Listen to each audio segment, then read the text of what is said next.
The scream tore through the forest, raw and jagged, cutting through the suffocating stillness like a knife. It wasn't just fear.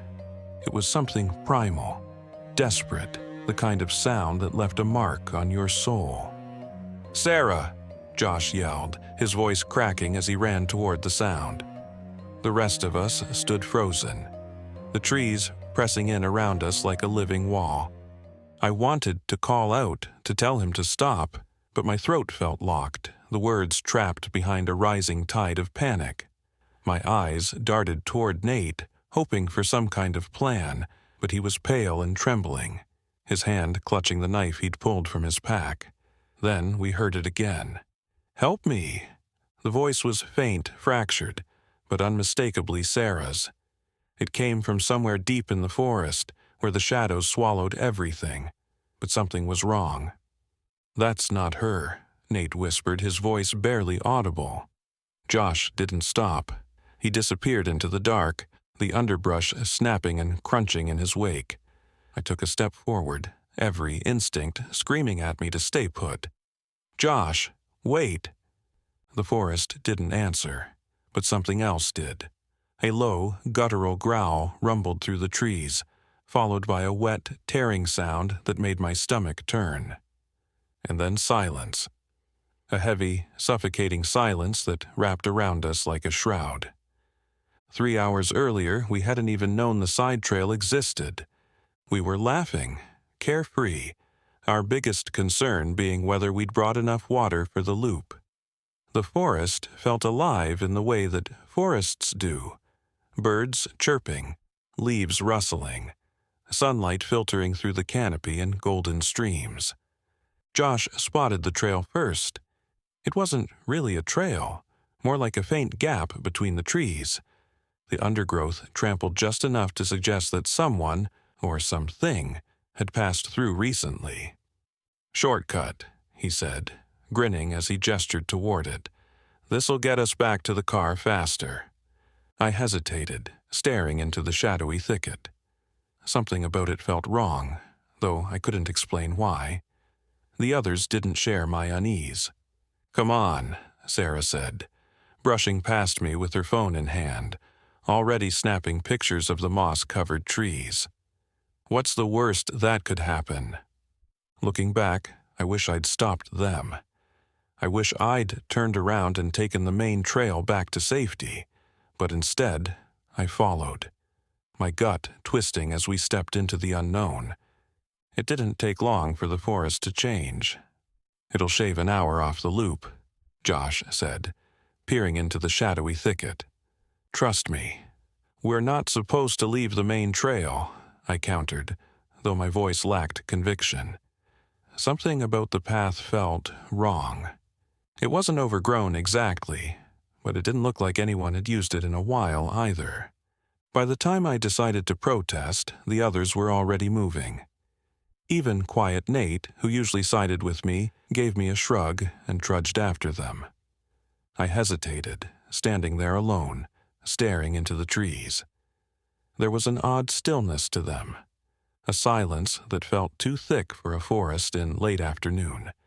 But the others were laughing, calling for me, and I didn't want to be the killjoy. The first 20 minutes were uneventful, if slightly eerie. The trees grew denser as we walked, the air cooler. Josh kept trying to convince us we were making good time, though my watch disagreed. "See? Piece of cake," he said, pointing to a clearing up ahead.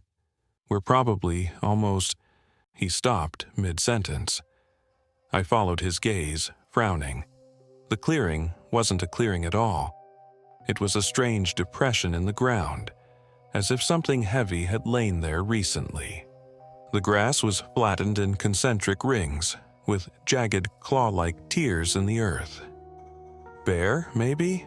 Nate suggested, but his voice was too light, like he didn't believe it.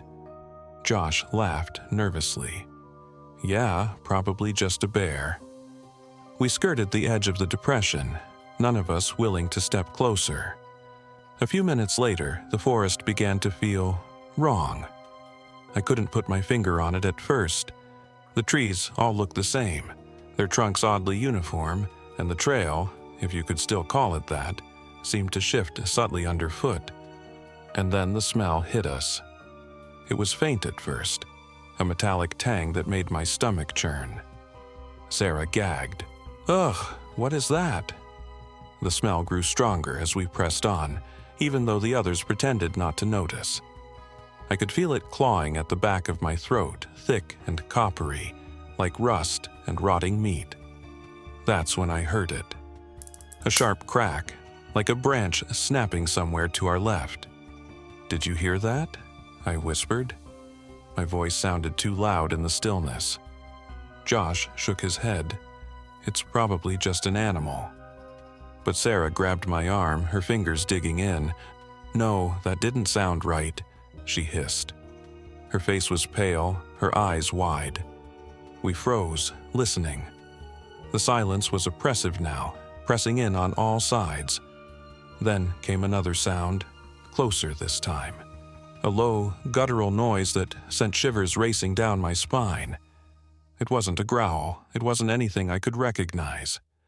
"Let's keep moving," Nate said, his voice trembling. We picked up the pace, but the sounds didn't stop. Branches rustled, twigs snapped. Whatever was out there, it was following us. I glanced over my shoulder, my heart hammering. For a split second, I thought I saw movement, something tall and thin weaving between the trees. But when I blinked, it was gone. "Josh," I said, my voice cracking, "are we even going the right way?" "I think so," he muttered, but the confidence was gone. We stumbled into another clearing, this one worse than the first. The ground was littered with bones. Animal, I told myself, though some looked worryingly large. In the center of the clearing was something else, a tattered piece of fabric, stained dark and half buried in the dirt. Sarah screamed. Before I could stop her, she bolted back into the trees. "Wait!" I shouted, but she was already gone. The three of us stood there, paralyzed, until we heard her scream again. This time, farther away, muffled and abruptly cut off. And then, we heard it. A voice. It came from the trees, soft and plaintive. "Help, please. I'm hurt." It sounded like Sarah, but it wasn't. Josh didn't wait. He took off after the voice, crashing through the underbrush like a wild animal. "Josh, stop!" I yelled, but he didn't even glance back. Nate and I hesitated for a moment, staring at each other with wide eyes, before the silence swallowed us whole again. We couldn't just leave him or Sarah. My legs moved before my brain caught up, dragging me forward into the dense, suffocating forest. Nate followed close behind, his breath coming in shallow gasps. "That didn't sound right," he whispered as we ran, his words tumbling out like they were choking him. "That wasn't her." I didn't want to admit he might be right. The voice came again, weaker now, quivering. "Please, help me." It sounded exactly like Sarah, but there was something off about it, like a recording played on a warped tape. The pitch wavered just slightly, too high, too low, stretching and compressing in ways a human voice shouldn't. Josh's frantic calls overlapped with it. "Sarah, where are you? Keep talking, we're coming." He was ahead of us, his figure barely visible through the thick trees, moving faster than seemed possible. The forest felt wrong, even more so now, as if the trees were leaning in closer, their skeletal branches reaching for us. The trail we'd been on was gone, replaced by uneven ground littered with rocks and gnarled roots that caught at our feet. Then we saw him. Josh was standing still in a small clearing, his back to us. The air was different here, heavier, suffocating. A faint mist clung to the ground, curling around his legs like pale, searching fingers. "Josh?" I called, my voice trembling. He didn't move. Nate grabbed my arm, his grip iron tight. "Don't," he whispered. "Josh!" I called again, louder this time. My voice cracked, echoing unnaturally through the trees. He turned, finally, and my stomach plummeted. His face was pale, almost gray, his eyes glassy and wide, his lips moved, but no sound came out at first. Then he whispered, "She's here." I followed his gaze and froze. At the edge of the clearing stood Sarah, or something that looked like her. Her clothes were torn, and her hair hung in matted strands over her face, but her posture was wrong, stiff and unnatural, like a puppet on strings. Her head twitched slightly to one side, too fast, and then again, snapping back with a wet, crunching sound. "Sarah?" I took a step forward, though every instinct in my body screamed at me to run.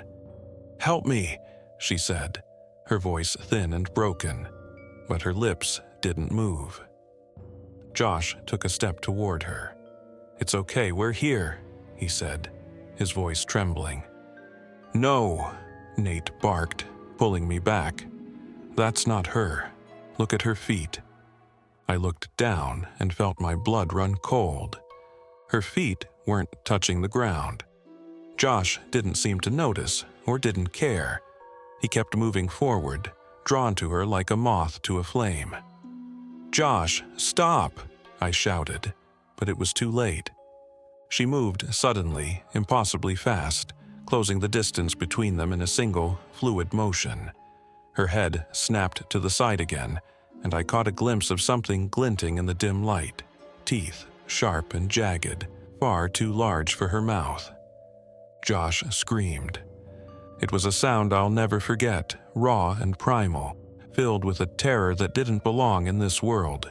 He stumbled backward, clutching his arm, and we saw the blood, a dark, glistening stream that poured through his fingers. "Run!" Nate yelled, grabbing my hand and yanking me back into the trees. Josh's screams faded behind us, replaced by wet, tearing sounds that turned my stomach. I wanted to look back, but I couldn't. We ran blindly, tripping over roots and crashing through branches, the forest a blur around us. The air felt thicker with every step, each breath a struggle. The smell was back now, stronger than ever, clogging my throat and making my eyes water. And then the voice came again. "Don't leave me." It wasn't Sarah this time. It was Josh. The voice, that thing using Josh's voice, was getting closer. It sounded wounded, pitiful, but still carrying that same warped edge as before. Nate and I didn't slow down. We didn't speak. I think we both knew instinctively that if we stopped, we wouldn't start again. The trees grew darker, more tightly packed, as if the forest itself were trying to funnel us somewhere. The uneven ground clawed at our feet, and Nate tripped, nearly taking me down with him. I hauled him up, both of us breathing hard, and we pressed on until the forest abruptly opened into another clearing. It was wrong. All wrong. The space was circular, too perfect to be natural, and the trees surrounding it leaned inward, their branches tangling overhead to form a grotesque canopy. The ground was bare dirt, scorched black in some places, and in the center stood a twisted wooden structure, a crude effigy of some kind. It looked vaguely human, but grotesquely stretched, its limbs branching off unnaturally like antlers. But that wasn't the worst part. The air here, it hummed. Not audibly, but in a way that resonated deep in my bones, a sickening vibration that made my teeth ache and my vision blur. I staggered back, grabbing Nate's arm for balance. "Do you feel that?" I whispered, though my voice sounded muffled, as if the clearing had swallowed the sound. Nate nodded, his face pale, his eyes fixed on the effigy. "We need to go," he said, his voice low and urgent. "Now." We turned to leave, but the forest behind us was gone. Or rather, it had changed. The trees were no longer the tall, straight pines we'd been running through. These were older, gnarled things, their trunks impossibly thick, and their branches twisted into unnatural shapes. The path we'd come from had disappeared, replaced by dense thickets that seemed to shift and writhe when I wasn't looking directly at them. Nate took a shaky step forward, but I grabbed his arm. "Wait," I whispered. That's when I saw it.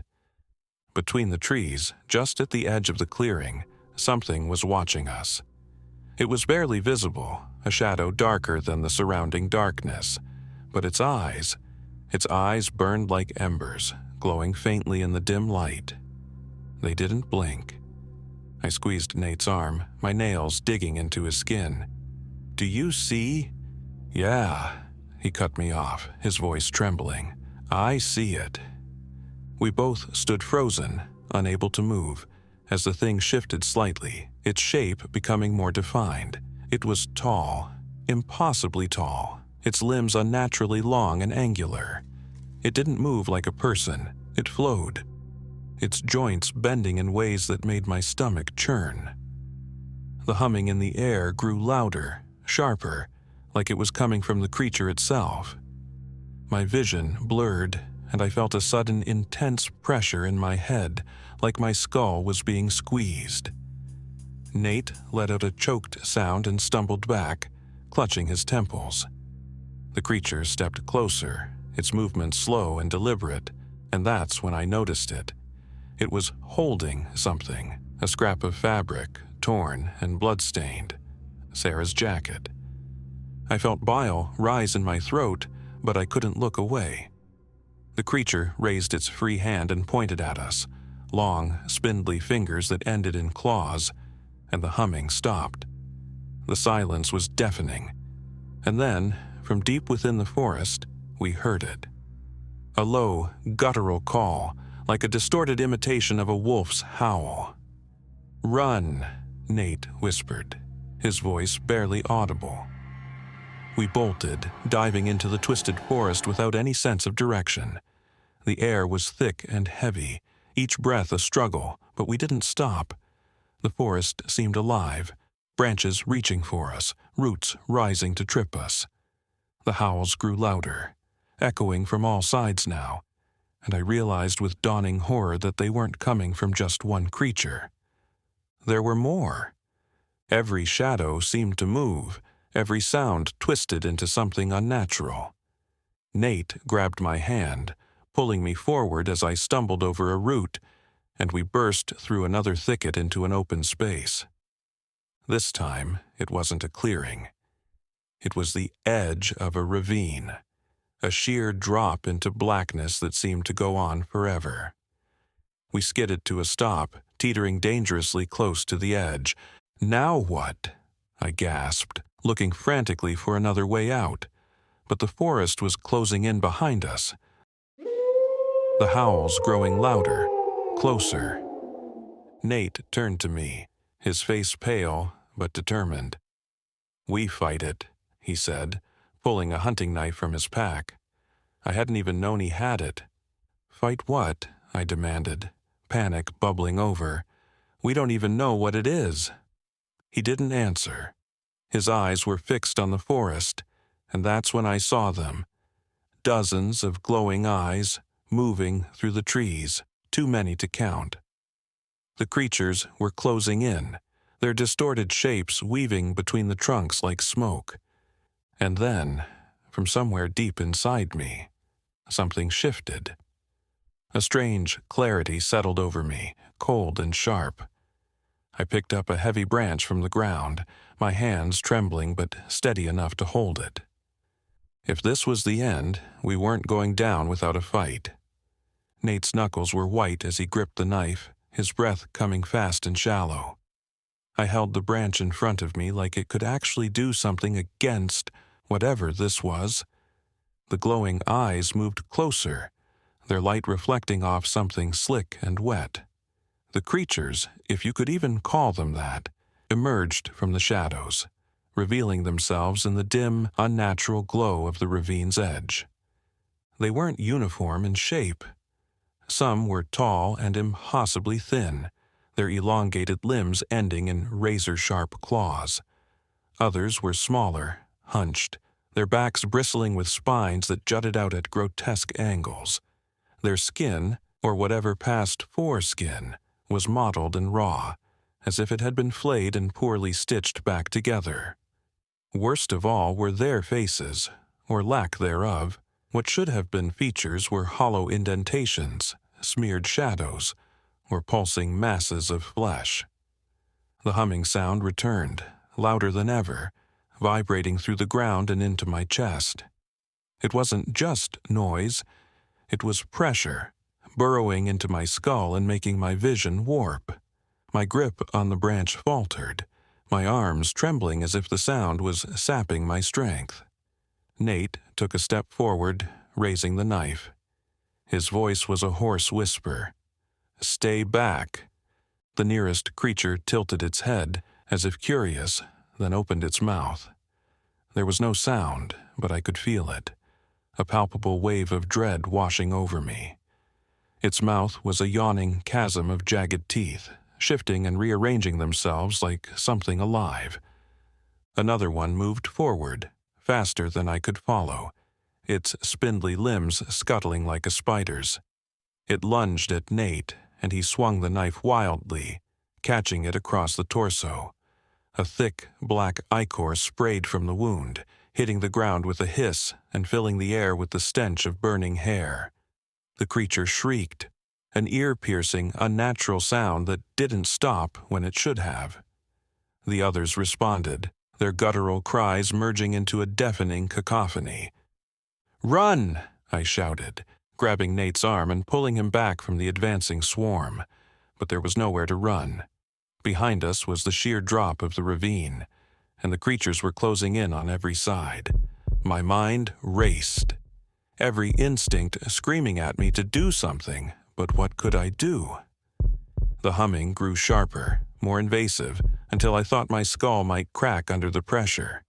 And then, as if responding to some unseen signal, the creatures stopped. Every one of them froze, their heads turning in unison toward the center of the clearing. I followed their gaze, and my stomach dropped. The ground beneath the effigy was shifting. The blackened earth cracked and bulged as something pushed its way to the surface.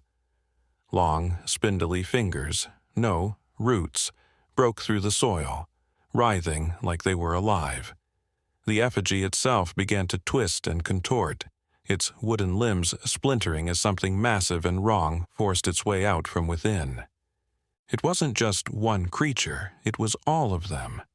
Dozens of limbs and faces and bodies fused together in a writhing, pulsating mass that defied reason. Eyes blinked open along its surface, too many to count, each one staring directly at us.